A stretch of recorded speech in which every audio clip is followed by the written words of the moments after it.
first Chicago condo. We were still living in the apartment that we had been renting since moving from Omaha last summer. It was here in Ravenswood, across the street from this French school, the Lycée Français Chicago. As I got in the car to drive Ashley to work that morning, I queued up a song to surprise her with. I felt bad that she couldn't come to the closing with me. I knew it was just going to be signing a bunch of papers, but still, we were going to get the keys and officially become homeowners in our new city. It should have been a big moment for us, but it was scheduled for 2 p.m., right in the middle of Ashley's shift. And one of the perks of my job as a software developer is a flexible work schedule. So it was just going to be me at the closing table with my shiny new power of attorney that would allow me to sign on Ashley's behalf. I was determined to make our own moment with the help of some 90s alt rockers. With Ashley in the passenger seat, I turned the car on, queued up Spotify, and waited for that piano line to hit.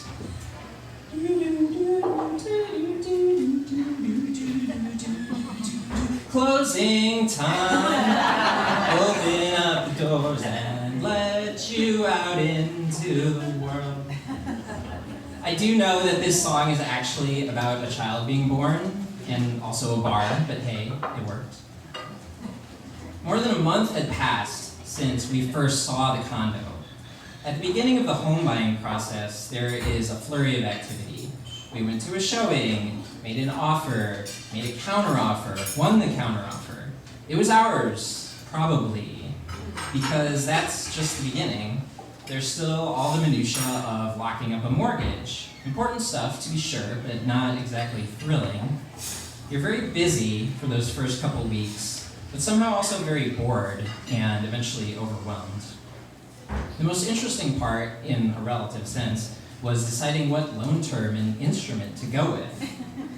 I knew this was important, so I called up my Uncle Peter, a very practical guy, for some practical advice. And the first thing he said was, you know, you should really call your Uncle Stephen. He was a banker for 20 years. But I didn't. The two of us weren't that close, and I kind of just wanted to make a decision at that point. A couple of weeks later, I got a call from my sister. She was crying. I've got some terrible news. Uncle Stephen passed away. Uncle Stephen was my mom's youngest sibling. He had just gotten back from a 350-mile bike ride through the Middle East. He was a fitness nut, and it was completely unexpected, and there was no obvious cause of death.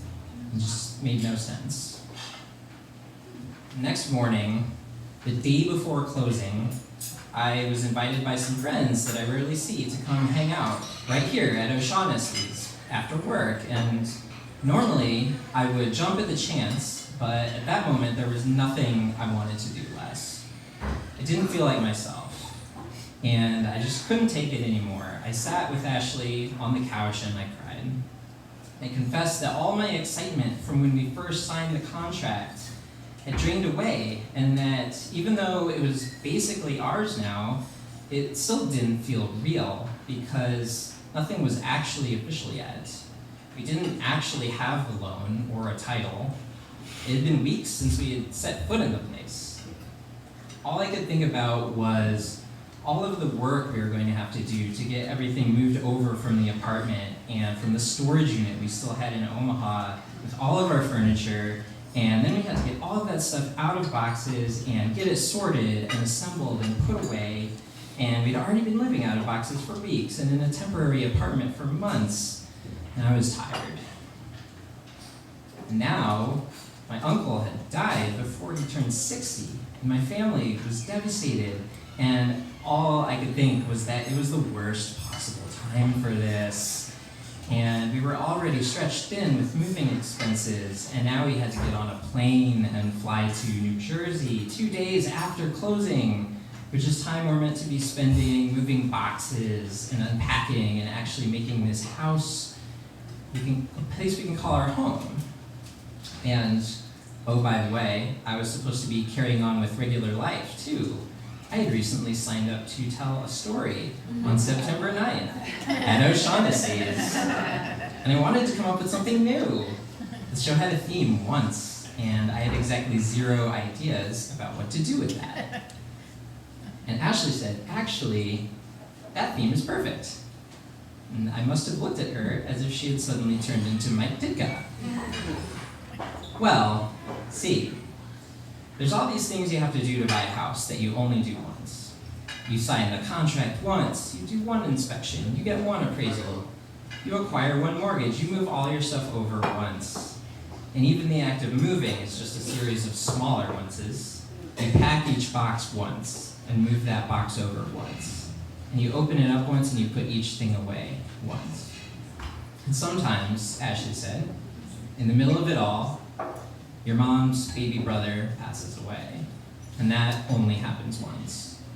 You fly out to the town where he once lived, and you attend his visitation once, and you go to his memorial service once.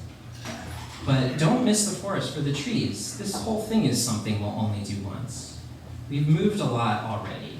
We'll probably even move cities again someday.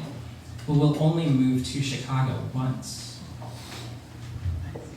And you only live once, and even though some things are hard, even though they involve a lot of effort, and you get almost to the end of them and question why you ever started them in the first place, you have to remember that you only have one chance at this. That's why we came to Chicago in the first place, because the only thing worse than once is never. And I said, Ashley, wow, that is amazing. How about you tell the story? She didn't. And she wasn't at the closing table with me. It was just me and my power of attorney. That evening, I picked Ashley up from work and we drove to the condo. We turned the key in the lock at the back door and walked inside. It was empty, gloriously empty, just waiting for us to fill it up with dinner tables and dreams. We looked at each other and smiled. And that was all it took. My excitement and joy were returning, and once we came home for the first time, everything felt right again. We still had to go back to the apartment, and we stopped for groceries first. It was the Mariano's over here on Ravenswood Ave, which has a little wine bar on the top floor, and there's a grand piano on a platform in the back. As we went up the escalator, I heard music playing and began to pick up the tune. It sounded really familiar. Something I had listened to recently, but no, it couldn't be.